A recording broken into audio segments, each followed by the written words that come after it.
स्वागत है हमारे चैनल एजुकेशनल रिसर्च में आप सभी का।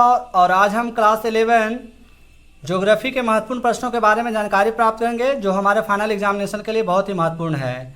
तो जिसमें क्वेश्चन नंबर 1 का रहा है, महासागरीय जल की औसत लवणता क्या है? तो महासागरों की औसत लवणता 35% है। वहीं क्वेश्चन नंबर 2 का रहा है, पृथ्वी के कितने प्रतिशत भाग पर जल है? तो पृथ्वी के 71% भाग पर जल है।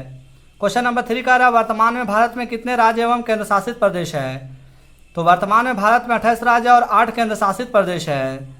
वहीं क्वेश्चन नंबर 5 का रहा है, अपवाह किस तंत्र किसे कहते हैं? तो अपवाह तंत्र या वह प्रणाली किसी नदी तथा उसकी सहायक धाराओं द्वारा निर्मित जल प्रवाह की विशेष व्यवस्था है। क्वेश्चन नंबर 6 का रहा, नर्मदा नदी का उद्गम स्थान कहाँ है? तो नर्मदा नदी का उद्गम मध्य प्रदेश के अनूपपुर जिले में विंध्याचल और सतपुड़ा पर्वत श्रेणियों के पूर्वी संधि स्थल पर स्थित अमरकंटक में नर्मदा कुंड से हुआ है। क्वेश्चन नंबर 7 का रहा, भारत की तटीय रेखा की लंबाई कितनी है? तो भारत की तटीय रेखा की लंबाई 7516 किलोमीटर है। नेक्स्ट क्वेश्चन का रहा है, मौसम और जलवायु में अंतर स्पष्ट करें। तो किसी स्थान पर मौसम उस स्थान के तापमान, आर्द्रता, पवन दिशा और प्रवाह, वायु दाब, वर्षा आदि के तत्कालिक प्रभाव को कहते हैं, जबकि किसी विस्तृत क्षेत्र के लगभग 30 वर्षों के औसत मौसम को उस स्थान की जलवायु कहते हैं। पॉइंट नंबर 2 है, किसी स्थान का मौसम समय के साथ परिवर्तनीय होता है, जबकि किसी स्थान की जलवायु लगभग अस्थायी होती है। वहीं मौसम का अस्थायी प्रभाव अस्थायी प्रभाव पड़ता है, जबकि जलवायु का प्रभाव स्थायी रूप से पड़ता है। क्वेश्चन नंबर 9 का रहा, जलोढ़ मिट्टी से आपका क्या तात्पर्य है? यह भारत में कहाँ पाई जाती है? तो जलोढ़ मिट्टी बहते हुए जल द्वारा बहाकर यानी कि लाया जाता है और कहीं अन्य जमा किसी जगह पर जमा हो गया होता है, उसे हम जलोढ़ मिट्टी कहते हैं। यह भुरभुरा या ढीला होता है। भारत में जलोढ़ मिट्टी निम्नलिखित क्षेत्रों में पाई जाती है। पहला, गंगा सतलुज के मैदान। दूसरा, महानदी कृष्णा तथा कावेरी नदियों के डेल्टाई प्रदेश। और तीसरा, ब्रह्मपुत्र नदी की घाटी। तथा चौथा, पूर्वी और पश्चिमी तटीय मैदान।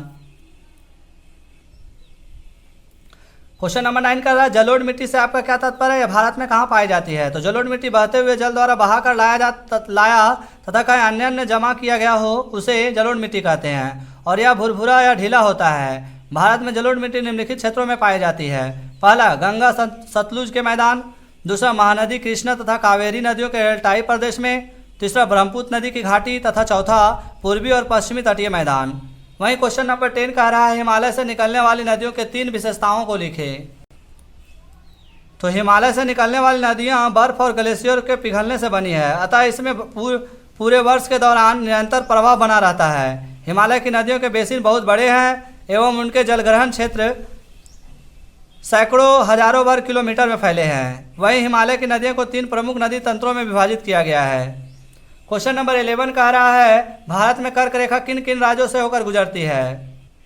तो भारत में कर्क रेखा 8 राज्यों से होकर गुजरती है, जिसका ट्रिक है मित्र पर गमछाझार। पहला गुजरात, दूसरा राजस्थान, तीसरा मध्य प्रदेश, चौथा छत्तीसगढ़, पांचवा झारखंड, छठा पश्चिम बंगाल, सातवां त्रिपुरा और आखिरी मिजोरम। वहीं कह रहा है, मृदा संरक्षण के 3 उपाय लिखें। तो मृदा संरक्षण के कुछ महत्वपूर्ण उपाय निम्न है। पहला, वैज्ञानिक भूमि उपयोग, अर्थात भूमि का केवल उसी उद्देश्य के लिए उपयोग जिसके लिए यह सबसे उपयुक्त हो। दूसरा, वैज्ञानिक सास्यवर्तन, समोच्च रेखीय जुताई और मेड़बंदी करके। तीसरा है, आर्द्र प्रदेशों में अवनालिका अपर्दन और मरुस्थलीय और अर्ध मरुस्थलीय प्रदेशों में पवन अपर्दन रोकने के लिए अवरोधों का निर्माण करना। तो इस तरह से यानी कि नेक्स्ट क्वेश्चन का रहा, भारतीय जलवायु के मुख्य विशेषताओं का वर्णन कीजिए।